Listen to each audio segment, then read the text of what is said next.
I'll talk about quantum machine learning. I assume that unlike the other lectures, that most of you won't really know what that is, or haven't exactly heard about it before, because it's quite an exotic topic still in the machine learning community. It's a topic that has gained traction actually a couple of years ago in the community of research in quantum computing. So most of the people who drove this field in recent years are actually physicists.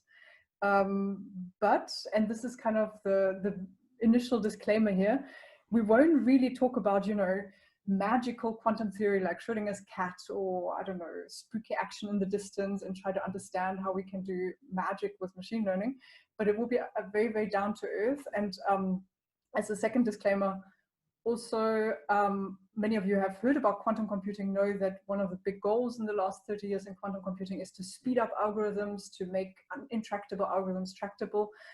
Also, this question of like, can quantum computers speed up machine learning and do these crazy things won't be answered here, because you will see quantum machine learning is a very diverse field. It is more asking questions at the moment than answering them. It's starting to like develop techniques at the moment, and so it is a lot broader than you probably expect. So let's look into it.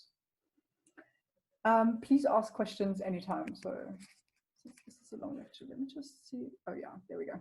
Cool. So first of all, let me give you a bit of a background story, because as I said, like not everyone will know what's going on here. Quantum computing is quite old by now. It has started kind of in the 80s or 90s, where people thought, how can we use quantum theory to build computers or to process information? And they found a couple of very interesting things that these computers would be able to do. But however, there is something that happened in recent years, and that is what splits basically quantum computing into good old quantum computing. So there's research that people have done theoretically about these machines for 30 years, and what we would call near-term quantum computing. And that thing that happened is that actually quantum computers started to be available. They started to be like programmable. And those types of quantum computers that we have today, and they have since a couple of years, they're not really the machines that people envisioned when they invented what some of you might know as Schuld's algorithm or Grover's algorithm. So where we know all the complexity proofs of, where we understand complexity classes more or less. But these near-term quantum devices, they are small. Think of them as FPGAs or little ASICs, or like little devices that you can program, like maybe a little chip or whatever the physical platform is that implements the quantum computer, and there are many. So they're noisy. So basically you kind of read out a result and it will be off by a large percentage, and the error propagates very badly. So we can only run extremely short computations that are like really tailor-made for the device. And think of programming a quantum computer really being something like, I don't know, back in the 40s or 50s, like programming real computers. You really have to know almost which of the systems you address and which one is working well and how to swap them in somewhere else. So it's quite exciting, but it's also very challenging. And there are a lot of challenges now that, are also present in quantum machine learning because of that. So quantum machine learning also like splits almost into these broad categories: the old school quantum machine learning, and then kind of quantum machine learning with near-term devices. I mostly focus on the near-term stuff, and so just as a notion, like, so quantum computing was always something that was only for like research scientists who had spent years of physics education and stuff. Also, since a couple of years, this is not true anymore. So you can, for example, here in this IBM interface, which is the most popular, I guess, but there are lots of very, very interesting different like quantum computing interfaces. So here you can, for example, program and run a quantum computer in the cloud. And most companies and startups actually offer services like this. Since this like near-term split, like we have attention from lots of the industry, and this is interesting maybe to refer back to, so in machine learning, you guys know this very well. So with the advent of deep learning, this happened. Like all of a sudden, a science became actually a mixture of industry and science. And at the moment, what I see, like it's splitting away again. In quantum computing, we're almost like just at the beginning of this process where all of a sudden there's money involved. And so now all these companies are investing into quantum computing, and what do they need? They need an application, and they need an application that kind of they can sell to their investors now. So they need an application that doesn't care at all if your results are noisy. So you can't really have, for example, you can't require like an exact result, for example, find one string or crack a code or something like that. it needs to gain money, and also like not to underestimate, like we need young people interested in the field, and we need a lot of talent at the moment. So it's actually quite scarce. Like people are bought up very, very quickly once they graduate in their PhDs. So what can we do? And this is probably one of the reasons why machine learning or quantum machine learning has gained so much attraction in the last years. However, there's actually a really interesting basis to trying to combine quantum computation and machine learning. And so machine learning is based on lots of hardware, and it's also quite hardware driven. So whatever the hardware like computers can do limit basically what machine learning can do. And as all of you know, like a lot of the success of machine learning was based on like hardware getting better and better, like GPUs being available. So it's really interesting what happens if we put two new devices in the mix. So I would say like that these new near-term quantum devices would sit somewhere here as like little accelerators or little chips that can do like very small things. But then also we should start like continue thinking about these big quantum computers that people will produce in the future. That's basically the end goal of this whole process. So what happens to AI and machine learning in that way? And I want to give you an executive summary of basically the whole overview of the field of quantum machine learning in this slide. And it will be also the overview of the entire talk. So after this, you can basically switch off, or if something interests you, you can stay on. And I think a very good way is to kind of define machine intelligence or machine learning as a mixture of these three very famous pillars. The one is like data, and data often comes from distributions. So there's a lot of probability theory in this. There's a lot of like statistics and statistical theory in this. So obviously like deep learning frameworks have like big data. So like kind of the data distributions change in some ways. Then you've got algorithms and hardware. So that's basically the computing side, like the stuff that runs your machine learning models. And then in the end, there are the models themselves. So your neural networks or whatever. And obviously in deep learning, people start now to recover. So why do I split this up like that? In deep learning, they start to uncover that basically all three pillars really like put together form like the foundation of if a machine learning framework is good or not. Okay, cool. Now I want to put quantum in the mix. And quantum machine learning or quantum computing researchers have really attacked all three of these pillars. And just to give you an idea of how diverse this could be. So for example, in the data and distribution side, this was actually something people have already done 20 years ago or like a long time ago. You can go and say, so as we will learn just now, quantum computing is a probabilistic process. It's a probabilistic theory. A quantum computer is in some sense just a sampler. So you have a slightly different like probability theory underlying, you know, quantum mechanics. What happens now if your distributions follow this like quantum theory, or if you can act on distributions, or if you can sample in a way that doesn't follow classical probability theory, but quantum probability theory. So people have checked out what happens, for example, to statistical learning theory if I replace my data with something like that one could call quantum data. On the second side, and so this happened like a long time ago already. The second pillar, I would say like algorithm and hardware, is very much similar to the stream of quantum machine learning that I would call good old quantum machine learning. So where people like have this mentality of like what quantum computing was traditionally. And here the idea is I take a machine learning model, I leave everything as it is. So I don't like change the model or something. The only thing I want to do, I want to change the algorithm and run it on different hardware so that I speed it up. So basically in the big machine learning pipeline, what you would do is one day they envision that, for example, you have your TensorFlow pipeline, and somewhere where you optimize or where you execute your model or whatever, the subroutine gets executed on a quantum computer. And the question is, can the quantum computer do this a lot faster? And by this enable things that maybe people in machine learning haven't tried, haven't thought about yet. This is a highly theoretical field, to some extent also quite controversial. I hope I get to this tomorrow a little bit. And then here's my favorite playground, and that's the models, because, and this is almost like something that happened, you know, after the first couple of years of quantum machine learning being a thing and like conferences being held and papers being published, that people started thinking, let's do it the other way around. Let's not take the machine learning algorithms from classical machine learning. Let's not take a neural network and try to make it faster, but let's actually see if our quantum computers can actually give rise to a completely different class of models. And the biggest idea, and this is what a lot of my research is in, and what I want to talk about a lot today, is the idea of using a quantum computation as a model, because you can encode data into a physical state of a system. you can measure that system and interpret the measurement as a prediction or as a sample from a generated model. And then this whole process could just replace a neural network. And we will see that you can train these models nicely due to a couple of very interesting tricks. And we will see what these models actually resemble. So they resemble, in some sense, neural networks that act in very high dimensional spaces and that have difficulties in implementing nonlinearities. And on the other hand, very much that also resembles like support vector machines and kernel methods, because they act in these like feature spaces in some sense. So this was the whole kind of outline.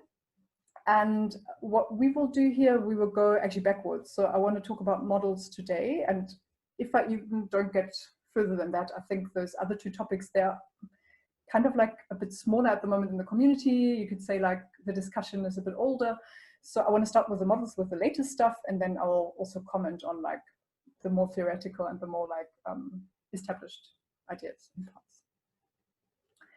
Last little comment, maybe more and more quantum machine learning is known as I interpret it here now, which is doing machine learning on a quantum computer or with a quantum computer. There are lots of other intersections. For example, so this will be like kind of here, you have classical data, you have a quantum computer, and you solve a classical machine learning problem. But you could also think of so quantum machine learning describing other intersections. So for example, if you have kind of data from a quantum experiment and you have classical machine learning, there's a lot happening at the moment. I mean, science and physics in particular is swamped by, you know, young graduate students who want to do machine learning on something, and often like the older profs don't even know what that is or how this works. And so there's a lot of, we're taking a lot of very naive steps into that direction, and hopefully soon something new will come out of there as well that might actually feed back into machine learning and do a bit more like, you know, let's say like science aware, model aware, maybe more hand modeled feature learning than in, for example, industrial applications. So I think this is a very interesting field. And there are also the other two fields. I won't go into this at the moment. Cool. Are there any questions? Like, always just come in. Otherwise, we've got a very tough agenda.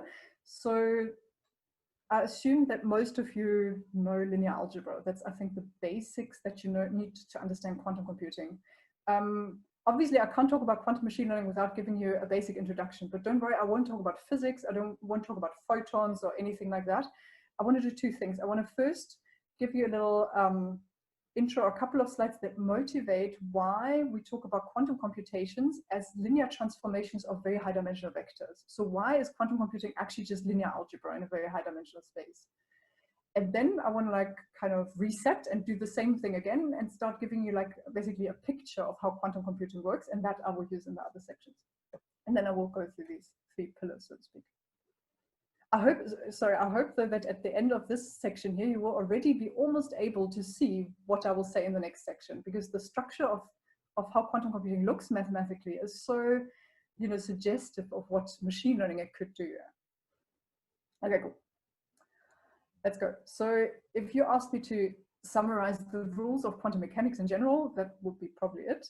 I won't go through this. So we've got these funky symbols you see a lot. I won't use them at all, except from, you know, somewhere like as pictures probably, because these are just like basically symbols for vectors that live in Hilbert spaces. And I find it very hard to actually introduce them and then start calculating with them, and no one knows what's happening. But whenever you see one of those, these should just be like symbols of vectors.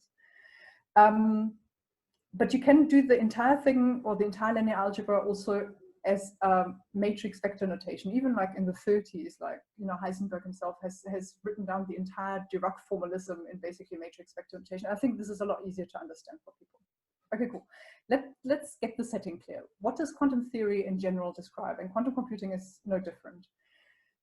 The setting is always that you have a random variable, which is kind of in physics your measurement, and you take observations, so you can take different values. And I'll stick for now with like discrete and finite values here.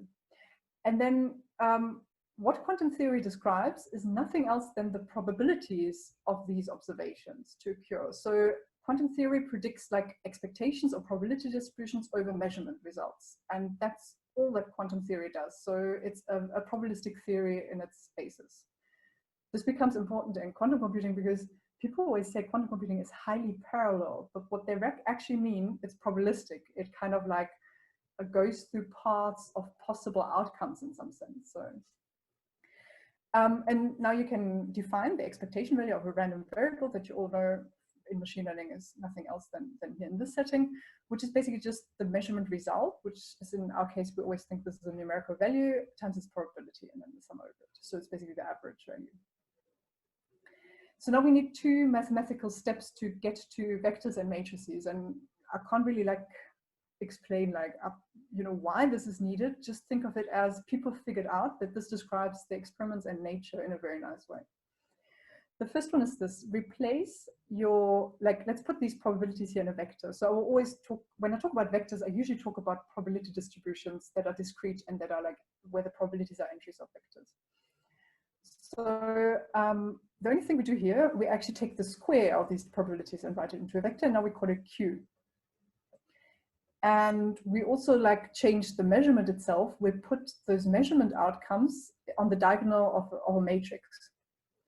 And now the expectation value can be computed just in a slightly different mathematical form. So we just make things a bit more complicated. And this form here is a quadratic form, so-called quadratic form. So you just multiply, sandwich the measurement operator in the middle of two vectors. And these vectors here will be your probabilities or quasi-probabilities or something. Same result though. So far everything is classical. So you could do classical probability theory in this way. But now we go quantum, and the difference to here is that you actually replace Q by a vector that has the same dimension, the same size, because your measurement outcomes kind of don't change what you can observe. But now the numbers that you describe probabilities with are now complex numbers. And this is important because they're not only complex, but they can also be negative. So we don't constrain ourselves to probabilities which are positive real numbers. And there is a certain condition that you need to fulfill. First of all, how do you interpret now, how do you get your probability out of this vector? So it's not really a probability distribution anymore, it's these complex numbers. If you take the absolute square value of every entry, you get the probability for the event that is connected or that's kind of associated with this dimension to happen. So for example, I'll give you an example just now. And then the measurement matrix, before it was a diagonal matrix. So for us, diagonal always means classical, non-diagonal, if they have off-diagonal elements, something quantum happens in quantum theory. So what you do with this measurement observable, it also becomes complex and it gets a structure that's Hermitian. Oh, I actually can see the question, so it's perfect. Can you give some intuition about complex number probability values? If an intuition means why is that the case, there's absolutely no one really knows. You can apparently formulate quantum theory. So if you dig very deep into papers, you can formulate quantum theory also without complex numbers. It's a bit more like in engineering, in wave mechanics. Complex numbers are very beautiful to express all of those things. And I think this analogy is not maybe too wrong because you might have heard that quantum theory is very much based on observations that a particle and a wave, there's ways to describe a physical system as a particle or a wave. And the wave part is really elegant if you use complex numbers. So this might be it. In my mind, what I always just think of it, it's the best description that we have or the most elegant description that we have of this whole stuff. But let me see if I can put that. Maria, may I interrupt you, please? Yes. We got one more question please. from Slido. So the question is, you mentioned quantum data. Could you explain what is it? Is it just a result of experiments in physics, or it could be something else? Yes, excellent question. That was actually, I gave a talk a couple of days ago. It was the same question I got. It's a very sloppy way and completely undefined. You will find researchers use this term for very different things. And me too, actually.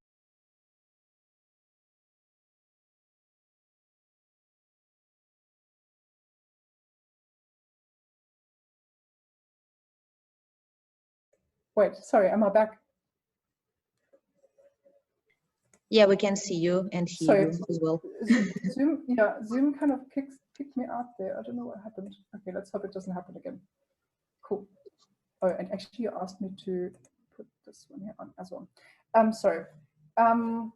Yes, so quantum data is used for data from a quantum experiment. So you do measurements and you get results out that are just numbers and you store them in a classical computer. It's classical data, but it's data produced by a quantum experiment. And other people use it, quantum data, to mean actually a quantum state. So basically a quantum system itself. So for example, a photon can carry information. And so the photon carries quantum data in some sense, and both uses you will find. Yeah, good question. Thank you. Cool, thanks. Let me go back. So we had, we turn our probability distribution into a vector of complex numbers, and we turn our matrix into a matrix of complex numbers. That's Hermitian. Why is it Hermitian? Here you see the eigenvalues of the matrix are the measurement results, and we still want this to be the case. And Hermitian matrix have actually the property that the eigenvalues are real. If that wasn't the case, it's a bit strange model, you know, like if you have complex eigenvalues or complex measurement outcomes, what does that even mean? So that's the whole apparatus. And you can do the same game here. If you like sandwich your measurement operator from left and right, you know, what you get is that from the right and from the left, you get the complex conjugated and the original value. So you get these probabilities out of here so that you get actually exactly the same expectation values again.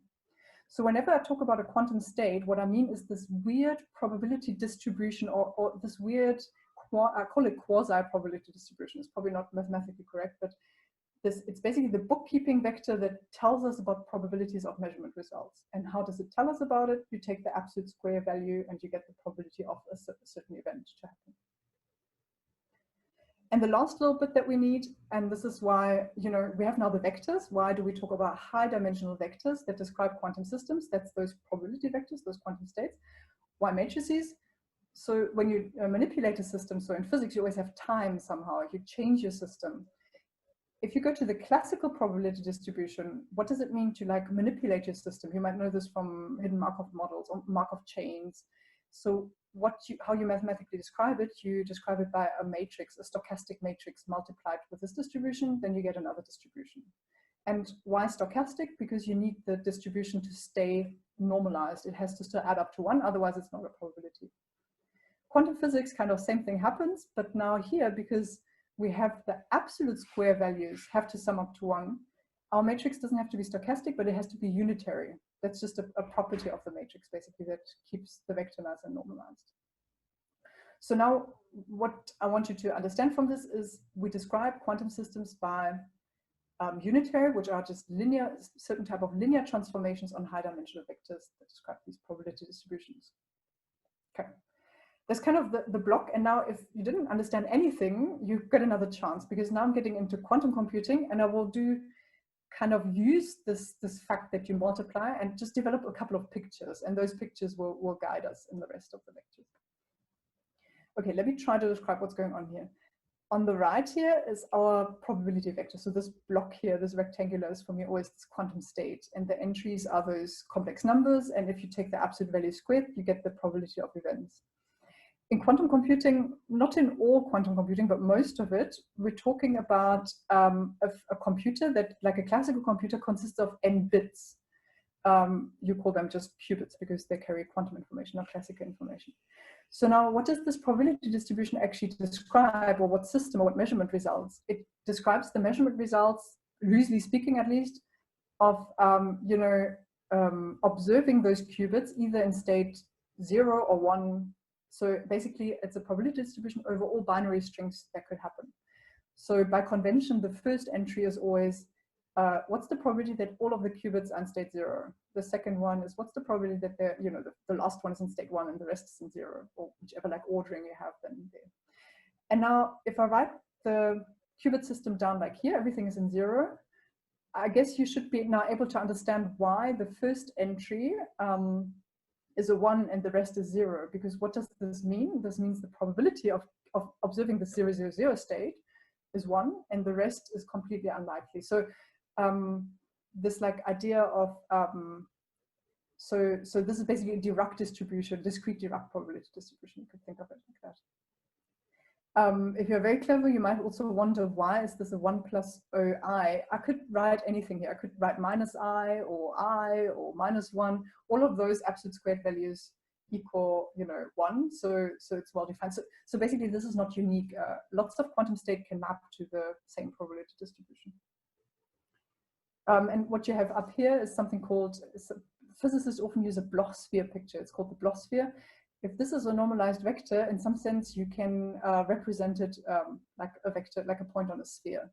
So basically our initial state, so obviously this would be the representation of a single qubit system. Why? Because in 3D, I can like represent like 3 variables, and a single qubit system has 2 to the 1, so 2 entries here, and all entries are complex numbers, so you've got 4 unknowns, but since it's normalized, you only have 3 because 1 is tied. So this is why I can represent a single qubit in 3D. It's not so super important, just like I find some of this nice to illustrate things.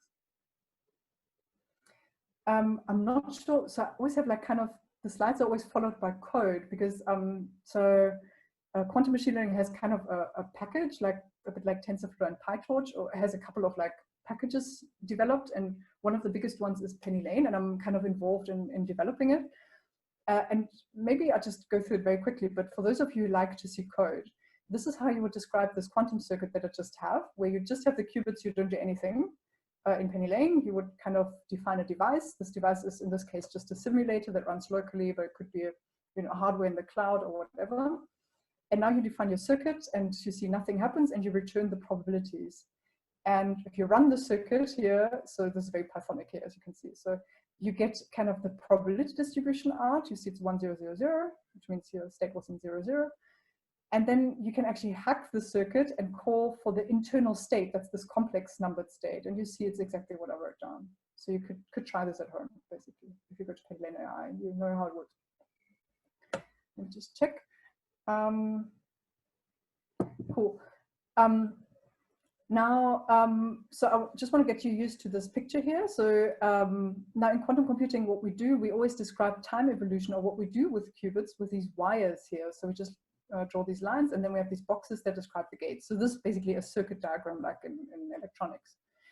And a quantum circuit is always this big, you can describe by this big unitary that does something. And as we said before, what does anything that I do to a quantum system, how can I describe it? It's a matrix that's multiplied by this vector, or the vector is multiplied by the matrix. So any quantum algorithm can be written as a unitary matrix multiplied to this initial state. So that captures all of quantum computing. I think literally all of quantum computing. There's a couple of games you can play with, like post-selection measurements and stuff like that. But this is always what it is. And then you get like some other states. So you kind of turn your vector on the Blocksphere. In kind of programming languages, you could define a unitary matrix, and there's actually like this kind of like hacky operation where you can just say, apply this qubit unitary. And now you can run your quantum computer in 2 modes, and this is quite essential. You can, in machine learning, you would always call it a generative mode and a deterministic mode, or discriminative, or I don't know. Essentially, a quantum computer will always give you measurement results. So in the easiest case, it will give you these samples, these bit string samples, to tell you what the states of these qubits were after you applied this unitary. I'll just jump over those. But I told you that quantum, or like, it's sometimes very hard to describe computations with like a stochastic outcome. So another way to define actually the outcome of a quantum computation is you measure and then you average. And this is this expectation values that I was talking about that play a very big role in quantum theory. So now if you've got, so if I go up again, if you've got the state here, how would you now describe the expectation value? And as before, you see this is again this quadratic form. You kind of like have the state here, then you have it from the other side complex conjugated, and you sandwich basically your measurement operator that describes what measurement are you actually performing with it. So as a summary, the outcome of quantum computations, at least when you take a deterministic outcome like an expectation value, can always be described as this like quadratic form that is done by like applying like a unitary matrix to an initial state. And then the last thing to say is kind of like that, obviously quantum circuits consist, so you don't really like define a quantum algorithm by saying this is this big unitary matrix. I mean, this matrix is so big, it lives in probability space, right? Like you can't really describe it. So what you actually do physically, you apply local operations. You just rotate 1 qubit, or you apply something to 2 qubits or something like that. So you actually have this chain of matrices that you apply. And why I'm saying this is not just like, I'm making this up, but most quantum simulators, like the simulators that actually simulate what a quantum computer does, they actually literally implement this type of linear algebra. which is why you can't really scale it, because they need to multiply 2 to the n by 2 to the n dimensional matrices with each other. Okay, I'll also skip over that. A little hint that you won't find in the textbooks very much, but what the following is based on is that some of these gates you can parameterize. So they very naturally depend on parameters, because in the lab you would, for example, rotate a qubit, for example, by shining light on it or something. So you've got a field, so you've got a field strength. So in the lab you've got physical parameters that you could actually tune to change the quantum algorithm. And this should be the hint, like this already looks very much like a neural network, right? You've got kind of like these modular operations that you can like learn and train. So I'm jumping over a few things here. And the second hint that something goes on that's very similar to machine learning is this one here. I haven't talked so far about how to actually encode an input into a quantum computer, because this is just part of your algorithm really. But if you want to do it explicitly, you can say you apply actually a circuit at the beginning that depends on X on your input somehow. So the circuit changes with whatever X this is. Could be anything. There are lots of standard way of how to like define these input circuits.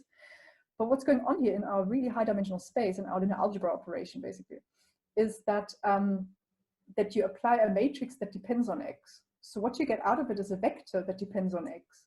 And for those of you who work a lot with kernel methods, like a high dimensional vector that depends on your inputs is a feature vector. And it's actually quite interesting that these vectors in quantum theory live in Hilbert spaces. And kernel theory talks all the time about reproducing kernel Hilbert spaces.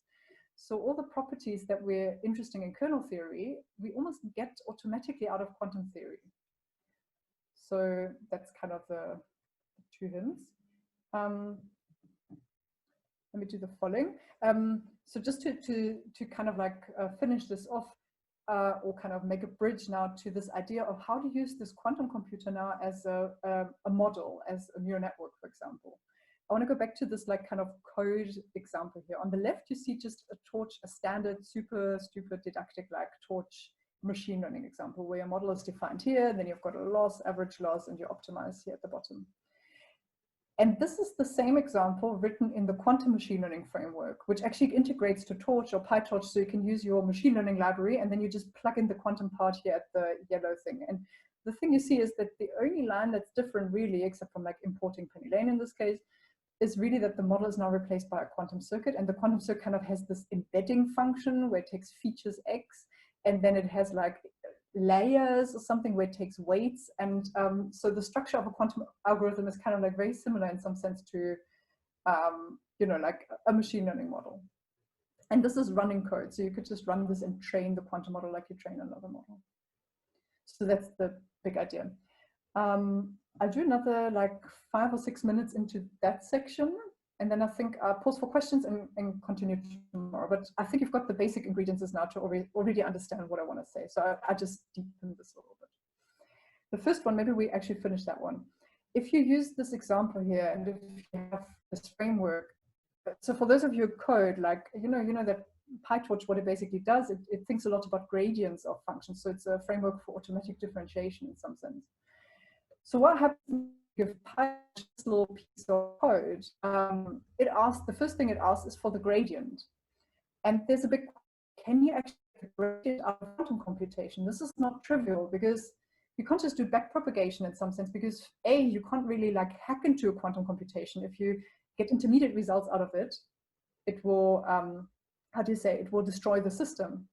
The second thing is, maybe even if we can get errors out of it, maybe the computation itself to get a gradient, you can do it on paper, but it's not a quantum computation. So what means like you can't get it out of a quantum computer, so you're stuck.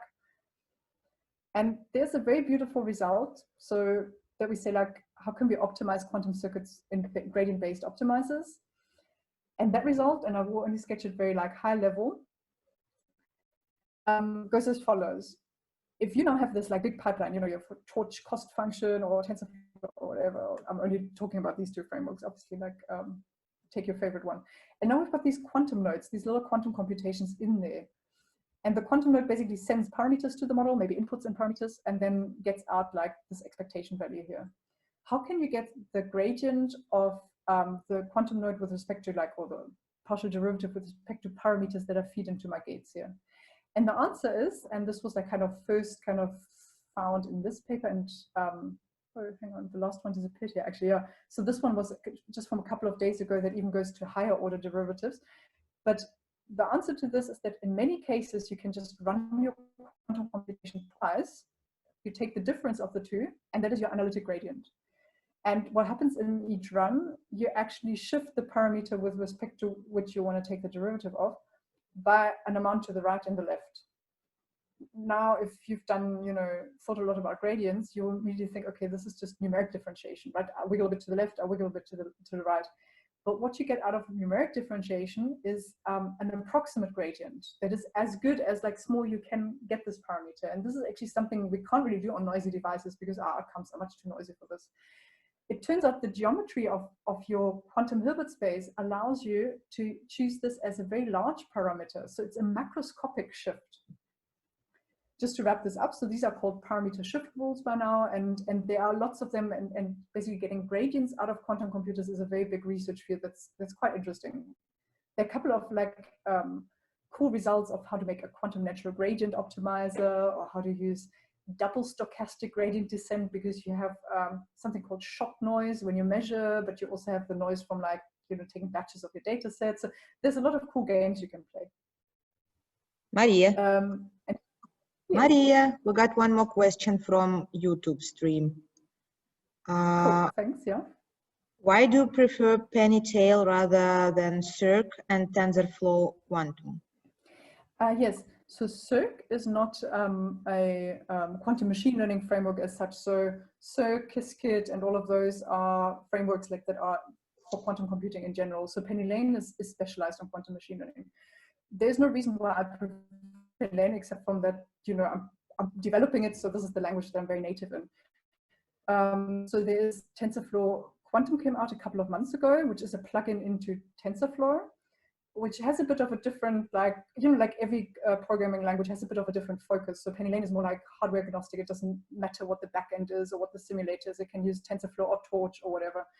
TensorFlow Quantum is optimized for TensorFlow. So if you're a TensorFlow programmer, I would definitely like check that out first and see what happens.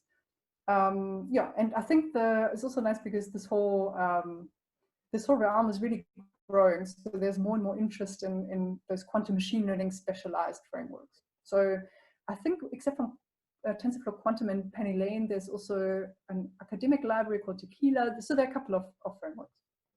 Yeah. So no real Thank you. Thank you. But I just closed this, I think. So I don't want to talk too much either. I closed this with also this like, so now, this is all very like engineering, like how can we get this to run? How can we, so there's a lot of science behind it, but a lot of it is also just like try and error and seeing which optimizers work and whatever. But there's actually a lot of like interesting questions. So now is where like having things quantum actually changes a couple of things. So again, the geometry of this Hilbert space that I was talking to earlier, that probably gives you these parameter shift rules, also gives you a problem. And the problem is in the community called barren plateaus.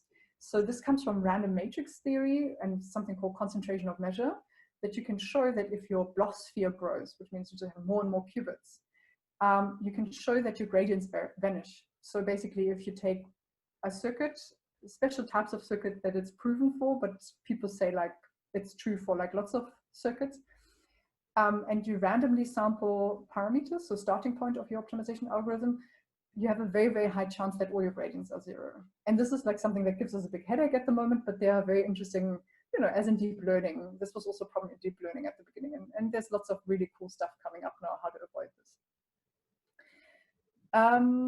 And then tomorrow I want to continue basically, I think I'll actually finish the material all tomorrow, but I'll continue on this, like using quantum computations as models. And I want to talk about what are these models actually. I gave you already hints that you can compare them to neural networks and to support vector machines if you want. So this is what I talk about. But also as a bit of a background information, now in this near-term quantum machine learning community, lots of people, so we suffer from the same syndromes that machine learning is suffering from. We put papers out where we kind of just put benchmark tables and say this is working well. And now here's the crux, like it's working well on an iris data set, or compared to a neural network with a single hidden layer and 2 neurons or something like that. And I especially got a bit upset in recent years about this because I thought, like, we're physicists, we should actually be able to analyze the mechanics of these models. We should be very critical about them. And this question, what do these models actually do? What does quantum give you? It's not a magic ingredient. Maybe it's just something extremely stupid that the quantum computer does. That's kind of coming up in recent years, and I think this is very, very, very interesting to follow. Great. Okay, cool. So I'm kind of like finishing. Maybe if there are any other questions or. Yes, we got one. Yes. During training, if we have a lot of whites, do we need to shift every white to the right and to the left independently in a circle? Or is there some trick? Yes. If I understand the question correctly, it's actually a very, very sharp one. That is that basically, you know, in backpropagation, you have tricks. You don't need to like run your circuit, run your model. You know, if you've got n parameters, you don't have to run it n times because you can kind of share errors, and there's like very clever ways. In quantum computing, that's unfortunately true. So as far as we know, you have, for every parameter in your circuit, you have to do this shift right and left, at least for standard like settings. And so in some sense, we cannot use like really, we can integrate quantum computers into automatic differentiation pipelines, but we cannot really differentiate through them with these very, very effective methods. So yeah, quantum computing will always be linear. So computing a gradient will always be linear in the number of parameters. And that's kind of in some sense like maybe a bit of a problem, but you know, anything is possible. By the way, why is that so? This is actually very fundamental based on no cloning theorem. So in quantum computing or quantum information cannot be cloned. You cannot just prepare a state and then say there's an operation that just clones the state to another one, and then I've got two of those. So this is like one of the problems.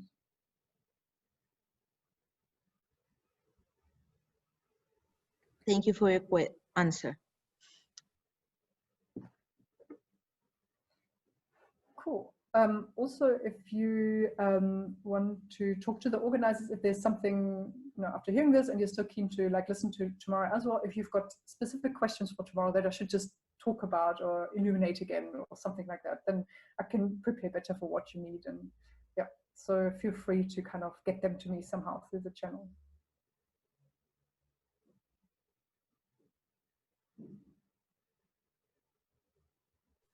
Maria, we got one more question, if you're not against. No, not at all. I've got time. We have about 4 minutes left, so I think we have time. What is the essential difference between classical quantum computing and near-term quantum computing? Does near-term quantum computing also rely on superposition of states? Yes. Oh, sorry. I wanted to mention that because obviously you were waiting for the three words of superposition, entanglement, and interference. And I haven't actually given you where they are. Yes. So all quantum computations, we do use superposition, entanglement, and interference. Let me just give you an idea. Wait, where can I actually describe this? Maybe at the beginning section. Superposition just means, well, the opposite of superposition is a distribution like this one, where you just have a 1 and zeros else. So you have a deterministic result. So you know exactly where what your state will be, your measurement outcome. Any quantum system you can describe by a vector that has non-zero entries here, this kind of like mixed up, is a quantum system in superposition. Why? Because in classical probability theory, this corresponds to uncertainty, because you don't know what your state your system is in. In quantum physics, you have to be a bit more careful. We don't call this like uncertainty, because it's not only our lack of knowledge, there's something else going on there. And what's going on there is, for example, interference. That's the second term. And this term, sorry, talks about the fact that if I multiply a matrix to a vector here that has complex numbers, that can be also negative, then these negative numbers can cancel each other out. So this is very much like in wave mechanics, how you have like, you know, like interference effects there. So yes, superposition, interference, and entanglement is nothing else than if you have a circuit, sorry, I'll just swap to here. The moment you have like interactions or actions that happen on two qubits at the same time, they can entangle those qubits. So in short, if I like write a circuit here, it depends a bit on how the circuit is built. So I could also construct examples of circuits that don't entangle, that don't use superposition or interference. But usually and very, very easily, all of those circuits will create a state that has all those properties. So the state in the end is really a quantum state, and this probability distribution is really a quantum probability distribution. Thanks for the question. Actually, I forget to mention that. Yeah, thanks so much. Welcome for the second part and the much shorter part of the, let's say, the token exotic lecture of the summer school, which is on quantum machine learning. Quantum machine learning is kind of asked the question as a research field that's quite new, that asks the questions, what happens if we put quantum computers into the mix of hardware? What if we put quantum algorithms into the mix of software algorithms? What does it mean for machine learning? Does it increase the way we can learn things? What generalization power do models have that we built from quantum mechanics, and so on and so forth?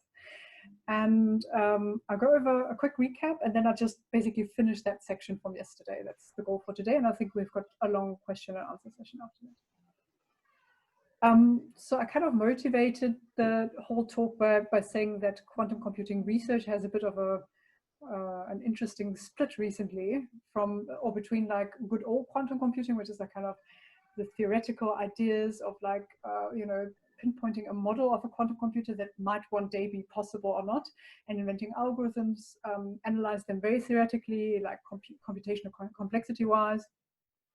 And kind of since a couple of years, we've got actually prototypes of these quantum computers, and now things change. How we do research, a big influx of money, power, IT companies, industry. So there's also cultural change. But we really have now a lot of drive to find applications that can be implemented on those prototypes already. So these are always the two like angles you have on anything that is in quantum computing research at the moment, and also on quantum machine learning. And quantum machine learning over the last year, so it's not a term that refers to like a single thing, but I hope it got apparent that there's actually a whole landscape of ideas that people have contributed. And I like to kind of like distribute them to the three pillars of kind of the definition of machine intelligence, which would be like, you could think of data and distributions. You could, for example, think of data being given by a quantum system. For example, a photon could carry a certain amount of information, and then you can think about, so this is in quantum physics a probabilistic system, and you could think of what actually can we say about learnability of those systems if we can act on them in some ways. Then the second step was kind of like about hardware and algorithms, where people have thought like, let's just take machine learning algorithms, like let's identify, for example, if there's a matrix inversion problem behind optimization in this machine learning method. And then let's see if we can speed it up with a quantum computer. So this is kind of like part of more the old school research in quantum computing. And then what we spoke about, and I'm actually happy that I started with that one, is my favorite field of research at the moment, which is what happens if we turn our quantum hardware into models? So what happens if we kind of interpret, feeding inputs into them and interpret the measurement results as predictions, for example, and think about it as a supervised learning classifier. And so I won't get to these two blocks here. It wasn't like really very, I just wanted to give you like basically an idea of those ones. You have to go and read up on them yourselves, but I will kind of just conclude this idea of models. And what I promise to do is to tell you in a little bit of a deeper way, how do these models that are now given rise to by quantum computers, they're not like magic. They are also like just mathematical structures we can write down, and we can look at the maths and think about how do they resemble neural networks, how do they resemble kernel methods. And so I'm just picking out those two because there was a lot of work on those. And so this is what I want to conclude basically now. And just for those of you who like code, I'll just show this again. So the idea here is really, and software does this already in this fashion, that I take a machine learning algorithm where I have like somewhere a block that is a model, but the optimizer is classical, the loss is classical, everything is classical. So I just have a black box model basically, and I replace this now with quantum hardware. And so here, this was an example from one of the quantum machine learning frameworks called Penny Lane. And you see that it really looks exactly the same, except from one part has this strange circuit and expectation values and like a little bit of a different notation. Okay, cool. And then I spent quite a lot of time in trying to tell you about the mathematical structure of quantum computing. And here also just a quick recap. Most of quantum computing, most of the papers, most of the research think about a qubit model in which a quantum computer is nothing else than n systems that can be in 2 states each, so zeros and ones. So these are our quantum bits. They're in some sense nothing else than classical bits. So a lot of the magic that people always think is in quantum computing, the collapse of the wave function or superpositions, actually have a very clear classical analog. They're just basically another way to describe probability theory. So what quantum theory tells us about the system is basically the probability of measuring the system in a certain state. So classical computer would kind of give you an output, which is a bit string. A quantum computer would give you an output, which is a bit string sampled from a distribution. So basically this distribution is in some sense the output of the quantum computer. And so a distribution, probability distribution over n binary variables, you can describe by a 2 to the n dimensional vector. And then I kind of try to develop these pictures here on the right side, where this rectangular box is kind of this 2 to the n dimensional vector. And I told you that the entries here are not in probabilities positive and real, but they're actually complex, and they can also be negative. This has then gives rise to effects like interference and entanglement. And this is why we don't talk, for example, about correlations where we talk about entanglement. We don't talk about uncertainty, but we talk about superposition. So because this object here really looks a bit different, the mass of probability theory is a bit different.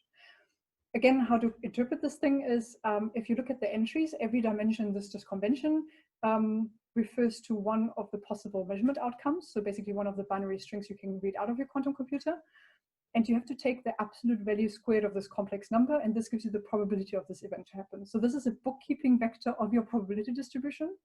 This is obviously a vector that's in probabilistic machine learning, it's too large to even write down in many realistic cases.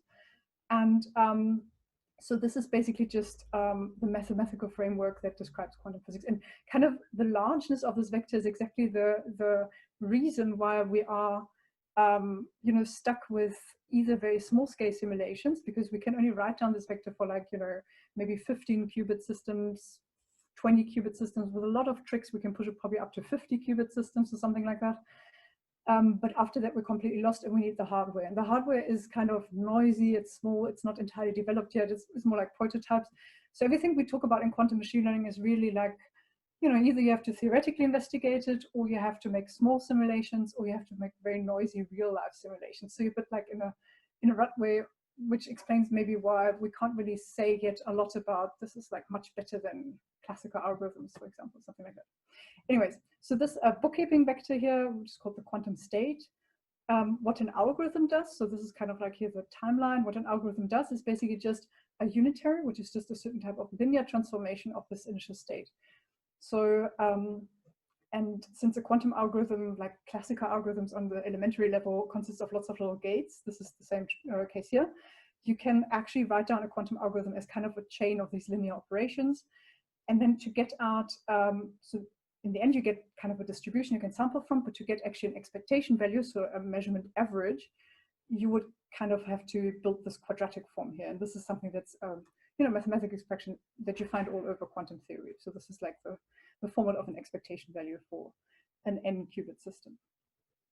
Okay, and then there were two kind of hints towards what's coming now. Is the first one is quantum gates can be trainable, and this sounds super trivial, but it took actually many years to understand. So people always found this trainability, or this that you can vary gates. They wanted to get rid of this, so they wanted to basically implement this perfect gate that we said this is the building block of a quantum algorithm.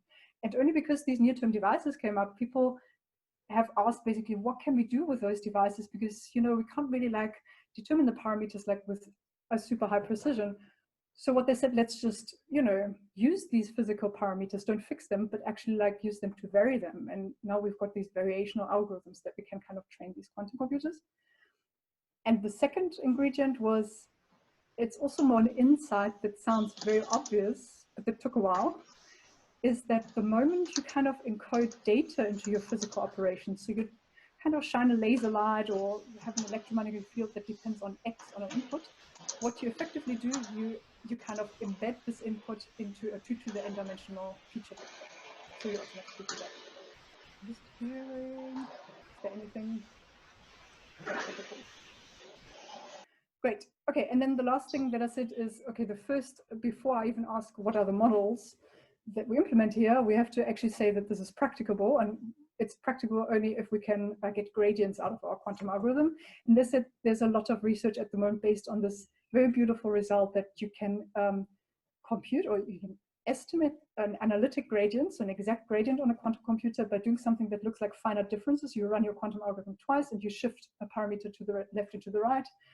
But you shift it by a macroscopic parameter, which is super important, because if it was microscopic, it will be very hard to implement on our noisy devices at the moment. Cool. And then lastly, I'm kind of left with the section of like really explaining what are these models now? Like what, so I won't go as deep as saying like what can interference do, but the structure of a unitary evolution, what can we do with this? So, and I have to say about this also, like a lot of students, especially in this field, they are almost blue-eyed themselves, in that they always think like quantum has to be more powerful in some sense. So they very often just think, they don't even ask what's the maths behind this, which could be really, really stupid maths, right? It could be a really, really stupid model that doesn't learn anything. But they just automatically think, because we imagine or we think that quantum computers are more powerful in a very general fashion, that now these machine learning models have to be better as well. And this is definitely not established yet. And it's hard to establish at the moment, to be honest. Okay, cool. So let's make the link to neural networks first. So in my kind of block language here, this would be how a neural network looks like. You take an input and you have these like linear transformations chained by these element-wise and nonlinear transformations. And now let's look at the block notation of a quantum circuit, where I don't do the measurement now. I just basically prepare a quantum state and then I stop for now. So my quantum state is still in my quantum computer, so to speak. And I could now sample from it, for example. And you see here, I kind of like have this first operation that encodes data into this really high dimensional vector that represents this quasi probability distribution. And then I've got these like linear blocks acting on it. So this is why you can immediately say that quantum circuits are unitary neural networks in feature space. And there are a lot of interesting parts about this. So, I mean, obviously, unitary means linear. So these are, the vanilla quantum circuits will always be linear neural networks in feature space. And we all know that neural networks really depend on their nonlinearities to work. There's a lot of work, and I've done a lot of this at the beginning of my career as well, about trying to get nonlinearities into here. But this is hard because, you know, you can do this with measurements, with tricks, but you always pay a price. Like you always decrease the chance of measuring the right result, or there's always like these kind of like bounds. It's almost like nature doesn't want this to happen. And it makes sense because probability theory is kind of, in some sense, a linear theory, right? And so, but why is this still interesting? The first way we can think about this is, what does this unitary structure do? So I really like said, in training, we figured out that this unitary structure gives us some problems, so it's slightly different. There also, in classical literature, there was a couple of papers on unitary recurrent neural networks, for example, that say like vanishing gradient problems can be mitigated by unitary weight layers. So maybe we can get something out of this unitary part of it. But also like the kind of interpreting it as a deep linear neural network is at least interesting on a theoretical basis, because now you can go and say, if this block here, if this matrix here represents a quantum gate or the action of a quantum gate, and we represent matrices always as connections between neurons, then you can ask, what connectivity structure does a quantum gate correspond to? And so it's a bit like pixely here, but so for example, this is, for example, the connectivity structure of a specific gate, this one of another specific gate, of a very typical local gate that people use all the time. Now, how many qubits are in the system? I guess it's like probably 32 dimensions here. So these are all, this is basically your dimensions of your probability distribution. So if we have 32 dimensions, we've got five qubits? I don't know. I would have to think about this. But so just interpret this here as the quantum state, basically. And now I make an operation on the quantum state that's characterized by the matrix, which corresponds to this connectivity. And you see, this is a highly structured connectivity structure. So we can also say that quantum circuits are unitary, highly symmetric neural networks in feature space. Cool. I would say that 80% of all people in quantum machine learning who do this near-term stuff at the moment think only about neural networks, maybe even 90%. Personally, I'm completely against that. So this is now like a bit of a preference that I will tell you. I think that it's kind of, this is for me where it ends. Okay, what can we do now with this? And the interesting part for me is the feature space part, because I find that quantum circuits really resemble a lot more a different model, which would be like a support vector machine model. And maybe you see this now as well. So just as a quick recap, I know that kernel methods are not so famous anymore at the moment, but you probably have the basics. I find them extremely beautiful because they have such a beautiful like theory that reminds me a lot on quantum theory. So ideas, there's always this picture of like you have an input space of data, you've got a feature map, and then you've got a feature space. And usually this feature space is infinite dimensional or very, very high dimensional. You never really compute in this feature space. So this is again, like exactly like in quantum physics, this is just a mathematical construction here. And now, to summarize really, really roughly, there are kind of two objects here that are interesting for us. The first one is a a distance measure between inputs. So something called kernel, a positive definite like function. And it turns out that a distance measure on the input space is always related to a feature space where you can just take the inner product of the corresponding feature vectors. And then there's another like object, and they are like very, obviously there are close ties between these two like expressions, but I think it's almost like two didactic schools of how you can explain like kernel methods. The second idea, or the second notion, is that you can interpret like a model, just like a classifier or something, as a linear model in feature space. So you kind of map your inputs with a feature map, and then you take an inner product with some other state or some other vector in your feature space. And this is kind of like a very powerful linear model. And this is often like in textbooks, this is how you find kernel methods introduced, that you just say, okay, we take a linear model and make it more powerful, put a non-linearity in this feature map, and then do things linear. And now it turns out that on a quantum computer, both angles are super interesting, because the first angle here is interesting because I just told you that encoding data into a physical state is a feature map. And it turns out that we can actually take inner products of quantum states quite easily. So there's a very simple algorithm, near-term devices, you can implement them. So we can get actually the inner products in this feature space. So we can already kind of implement an SVM, a support vector machine, with a kernel, where the kernel acts really in the Hilbert space of a quantum system. And now the second one is also interesting because this is kind of in some sense exactly what we do in a quantum algorithm. Let me try to give you an idea. So in a quantum algorithm, I told you like you map an input to kind of this like quantum state, which is high dimensional state. And now this was a measurement. Sorry. And now I have to give you like this little clue that there are measurements that you can express as this object here, which is just W is here now a vector also in the same space that like phi is from. So it's another quantum state, so to speak. And you just have this outer product. And if you now execute this, you find this form here, and this is, looks very similar, except from that everything is complex. So you have like kind of this like dagger here, and then you have this absolute square that we always get out of measurements in quantum theory. But this kind of looks very much like a linear model in feature space, right? So I would say not even in quantum machine learning, that I would almost be a bit radical and say every quantum computation is some kind of support vector machine type model. So obviously you would have to optimize in a certain way to like maximize margins and stuff like that, but the theories are very, very closely related. I'll just check time. And so if you don't like maths, you can also just explain it in pictures. You remember this like Bloch sphere was this idea to represent a quantum state before. And let's say now you have an algorithm that kind of picks, so you, for example, you shine a laser light onto qubits or onto like a superconducting circuit system or whatever. And you shine the light as strong as a pixel is dark or something like that. What does that mean? After, you have kind of like embedded all your pixels into like your physical state of your system. Your physical system is in some state in this like space here, which is like this quantum Hilbert space. And you can do this for other data points. And if you have a feature map, so an encoding strategy that is really clever or that kind of manages to separate your data, so where the nonlinearity is kind of like class separating, then you can now just with a measurement determine kind of what's the decision boundary between the two.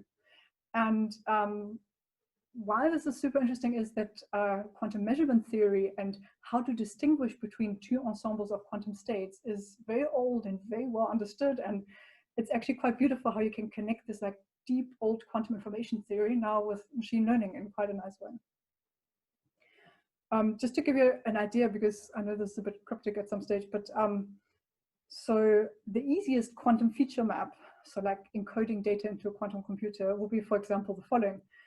Let's say you have an input that's just a binary string of 3 bits, and what you want to input is x equals 101. And now you could just do a quantum circuit that looks like this, and the x in this quantum circuit just stands for you flip the qubit. So when you start in 0, 0, 0, what you have at the end is a quantum state that's totally deterministic in the state 1, 0, 1. And what feature vector or what kind of like quantum state does this correspond to? You remember, if a state is deterministic, I just have a 1 somewhere and 0 somewhere else. So it would be like a computational basis state here. And so what does that mean? I have my feature map literally maps all inputs to another standard basis vector in a really high dimensional space, which is not a very interesting feature map, or maybe, I mean, it will be something that's completely overfitting. The space is much too large. Like if you learn on data, you can never like really like fit your test data out of like various reasons, but it's still like quite interesting that anything you do kind of does something like a mapping like this. Okay, I'll skip over those. Just as a little hint, obviously, we're kind of guilty of the same stuff in machine learning. The moment you've got a model, you want to train it somehow. And obviously there was also a couple of ideas on how to train these feature maps, because it's quite hard now to say like this quantum circuit maps your AND pictures to the side of your space and the B pictures to the other. And yeah, you can run these little experiments. Let me just show you this one, for example, where you literally have image data. So this is, for example, now done in the Penny Lane framework, where you can have these big quantum and classical machine learning pipelines together. So you take a ResNet, you chop off the last layer, you kind of connect it to, or you kind of connect it to a new layer that reduces your data to 2 dimensions, but you haven't trained it yet, so that's why it's red here. And now you feed these 2 values that you get out of this whole process into a quantum circuit, and the quantum circuit has these red parameters that you can also train. And now in the end, you get a quantum state somehow out.